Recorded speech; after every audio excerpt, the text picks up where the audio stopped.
नमस्कार, स्वागत है आपका गुरुग्राम तक। मैं हूं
कि आप सब लोगों को पता है कि 29 सितंबर को हम वर्ल्ड हार्ट डे मनाते हैं ऑल ओवर वर्ल्ड।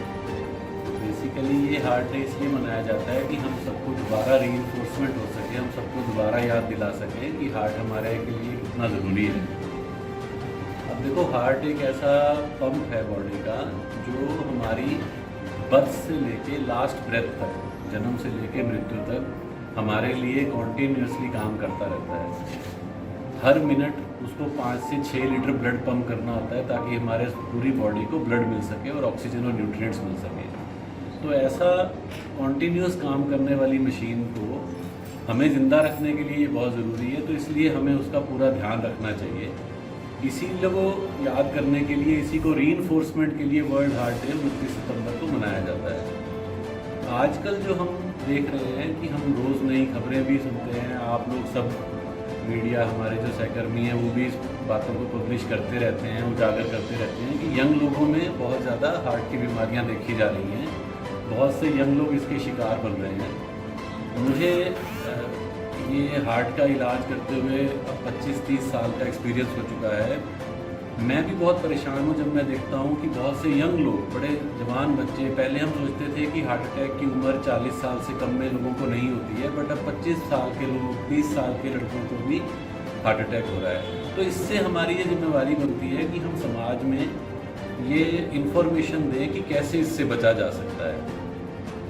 सबसे ज़्यादा जो ज़रूरी है इसमें बचने के लिए वो है रोज़ एक्सरसाइज का। लेकिन आजकल ये भी हमने बहुत सुना, बहुत पीछे खबरों में भी आया कि किसी की जिम में डेथ हो गई, एक्सरसाइज करते हुए डेथ हो गई, तो उससे एक बड़ा नेगेटिव सा माहौल एक्सरसाइज के खिलाफ भी बनता जा रहा है। मैं यहाँ ये भ्रांति दूर कर देना चाहता हूँ कि मॉडरेशन में की गई एक्सरसाइज, स्पेशली अगर आपने पहले अपने डॉक्टर की राय ले ली है और डॉक्टर से ये जान लिया है कि क्या मैं एक्सरसाइज के लिए फ़िट हूँ या नहीं हूँ, तो एक्सरसाइज हमेशा हार्ट में फ़ायदा ही करती है। ये गलत है कि हम बिना किसी की सलाह लिए, हमने आज तक एक्सरसाइज की नहीं और सडनली हम जिमिंग शुरू कर दें, हम बहुत एक्सटेंसिव मैराथन रनिंग, दौड़ना या वेट लिफ्टिंग शुरू कर दें, वो गलत है। तो हम सबको चाहिए कि हम अगर एक्सरसाइज कोई शुरू करना चाह रहे हैं तो पहले अपने कार्डियोलॉजिस्ट से मिल लें, ये जान लें कि हमारा हार्ट फिट है, एक्सरसाइज के सह लेगा, तो हम एक्सरसाइज। आप किसी भी अच्छी वेबसाइट पे फ्रेमिंगम हार्ट स्कोर से अपना जान सकते हैं हमारा अगले 10 साल में, अगले 20 साल में हार्ट डिजीज़ होने का कितना रिस्क है।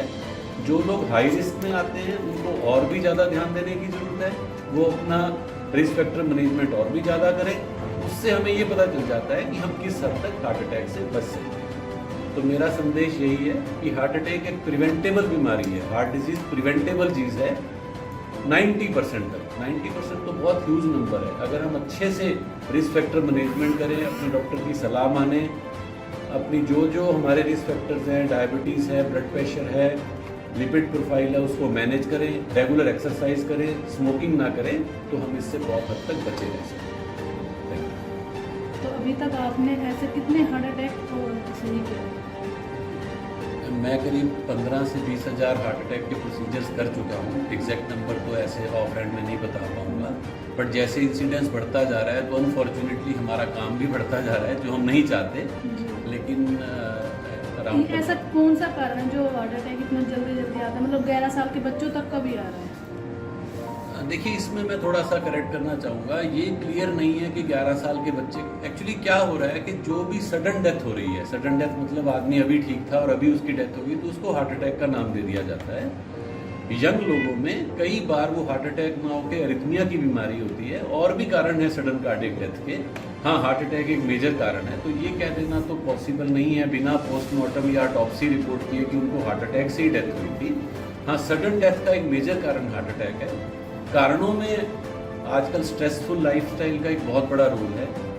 यंग बच्चे जो हैं, जो जॉब कर रहे हैं, खासकर आईटी सेक्टर में हमारे पास बहुत से लोग आते हैं, वो काफ़ी स्ट्रेस रहते हैं। स्ट्रेस होने से भी हार्ट अटैक को बहुत बढ़ावा मिलता है। तो जो लाइफस्टाइल मॉडिफिकेशन हम सजेस्ट करते हैं उसमें स्ट्रेस मैनेजमेंट का भी बहुत रोल है। क्या ये खान पान की वजह से भी होता है? बिल्कुल, आपने बिल्कुल ठीक कहा। पहले ज़माने में जब हम लोग ज़्यादा खाते थे, घी वगैरह का सेवन करते थे, तो फिज़िकल एक्सरसाइज काफ़ी करते थे। अब क्या हो गया है कि फ़िज़िकल एक्सरसाइज तो कम हो गई है, खेतों में कोई काम नहीं करता, हाथ से काम करना बहुत कम हो गया है और खान पान ज़्यादा गरिष्ठ होता जा रहा है। तो उससे तो बहुत फ़र्क पड़ा है, वो दिख भी जाता है लिपिड प्रोफाइल में और शुगर में, उसका इंसिडेंस भी बढ़ता जा रहा है। हम diabetes capital of the world बन रहे हैं। दैट मीन्स इंडिया में सबसे ज़्यादा डायबिटीज़ के पेशेंट हैं। डायबिटीज़ एक बहुत बड़ा रिस्क फैक्टर है हार्ट डिजीज़ के लिए। तो खान पान का उपाय ये किया जाए कि हर चीज़ मॉडरेशन में ली जाए। जो फैट है और सॉल्ट है उसका इंटेक कम किया जाए। खान पान का तो यही उपाय हो सकता है। ज़्यादा जो तला हुआ आइटम है बिल्कुल, फैट जैसे आता है ना, तला हुआ चीज़ें हैं, बार बार रीहीटिंग से ट्रांस फैट होते हैं, उनको हमें अवॉइड करना चाहिए। सॉल्ट कम करना चाहिए। और अगर हम कुछ खाते भी हैं, यंग बच्चे खाते भी हैं, तो एक्सरसाइज पे पूरा ध्यान होना चाहिए। सर, इसमें जैसे हॉस्पिटल जाने से पहले भी कुछ इस तरीके की ट्रीटमेंट वो किया जा सकता है जिससे उसकी थोड़ा घरेलू उपाय हो रहेगा। देखो, अगर हार्ट अटैक का सस्पिशन है तो मैं सबसे पहले कहूँगा कि एक डिस्प्रिन की गोली तुरंत खा ली जाए। ठीक है, उससे ब्लड थिनर होती है। सॉर्बिटेट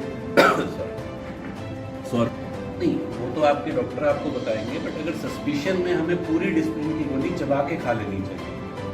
उससे वो तुरंत असर करती है और कई बार उससे काफ़ी फ़ायदा हो जाता है। डॉक्टर साहब, what is the difference between heart attack and heart failure? Actually nowadays people are more confused about heart attack. आज के लिए बस इतना ही। बने रहिए हमारे साथ, देखते रहिए गुरुग्राम तक। नमस्कार।